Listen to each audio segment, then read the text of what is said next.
আমি এখন আছি শরৎচন্দ্র চট্টোপাধ্যায়ের শান্তাবেনের বাড়িতে। এখানে দাঁড়িয়ে আমি বলবো যে শরৎচন্দ্র চট্টোপাধ্যায় নারীদের নিয়ে অনেক কাজ করেছেন। তো সবাই গল্প, উপন্যাস সবকিছুর কথা বলে। আমি বলবো প্রবন্ধের কথা, যে প্রবন্ধ তার একটা দলিল বা নথি। সেই নথিটা আজকে আপনাদের কাছে একটুখানি পড়ে শোনাতে চাই। যেটা পড়ে হয়তো আপনাদের ভালো লাগবে, যেটা শুনবেন সেটা শুধু আমার নিজস্ব একটা অনুভব, আর মূল লেখা আপনাদেরকে পড়ে নিতে হবে।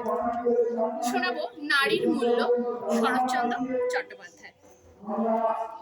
প্রকাশকাল: শরৎচন্দ্র তার দিদি অনিলা দেবীর ছদ্মনামে যমুনা পত্রিকায় প্রকাশিত হয়েছিল 1320 সালের বৈশাখ, জ্যৈষ্ঠ, আষাঢ়, ভাদ্র ও আশ্বিন সংখ্যায়। ঔপন্যাসিক শরৎচন্দ্র নামের সঙ্গে দরদী কথাশিল্পী বা অমর কথাশিল্পী এই অভিধায় ভূষিত করা হয়। তিনি কালজয়ী উপন্যাস রচনা করেছেন, সেই সঙ্গে নারীর মূল্য মতো প্রবন্ধও রচনা করেছেন। একটি অসাধারণ, গুরুত্বপূর্ণ, সময় উপযোগী সাহিত্য রচনা করেছেন। সত্যিকারের নারীর অবস্থান এই সমাজের বুকে কোথায়? এই প্রশ্ন যদি আপনাদের তীরবিদ্ধ করে, তাহলে অবশ্যই নারীর মূল্য প্রবন্ধটি পাঠ করবেন। প্রবন্ধটির শুরুতেই অনবদ্য উদাহরণের মাধ্যমে শুরু করেছে নারী তিনি জলের আকার ধারণ করতে তিনি দেখেছেন। তিনি এই প্রবন্ধে নারীর বিরল হওয়ার আশঙ্কায় স্পষ্ট দেখতে পেয়েছেন, কারণ নারীর অবস্থান সংসার থেকে শুরু করে সমাজের নানা স্তরে যেভাবে অবহেলিত এবং অত্যাচারিত, তাতে একদিন নারীর বিরল হওয়ার ঘটনায় বিরল হবে বলে মনে হয় না। আর যখন এই বিরলতা ক্রমশ মাত্রাতিরিক্ততার অতিক্রম করে, ঠিক তখনই নারীর প্রকৃত মূল্য এই সমাজ দেবে।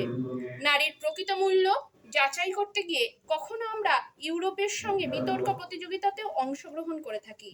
তারা যদি নারীকে আবদ্ধ করার অভিযোগ জানায়, তাহলে আমরা তাকে আচার্য দেবী হিসেবেই প্রতিষ্ঠা দিয়ে থাকি।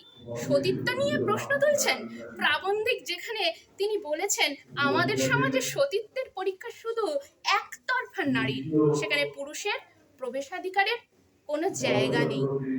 নারীর সতীত্বের প্রমাণ দেওয়ার জন্য যদি সহমরণ থেকে শুরু হয়, তাহলে তো কোনো অসুবিধাই নেই, ওটা ততটাই গুরুত্বপূর্ণ ব্যাপারই নয়। নারী তাহলে প্রকৃত মূল্যায়ন কোথায়? এই প্রশ্নই যেন বারবার তীরবিদ্ধ করে এই প্রবন্ধটিতে।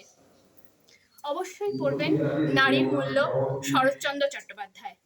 আজকে আমি তার শান্তাবেনের বাড়িতে, যেখানে দীর্ঘ তার জীবনের শেষ 12টা বছর অতিক্রম করেছে, তিনি কাটিয়েছেন এখানে, সেখানে দাঁড়িয়েই আজকে এই প্রবন্ধটি পড়ে শোনালাম, যার অনুভবটা আপনাদেরকে শোনালাম।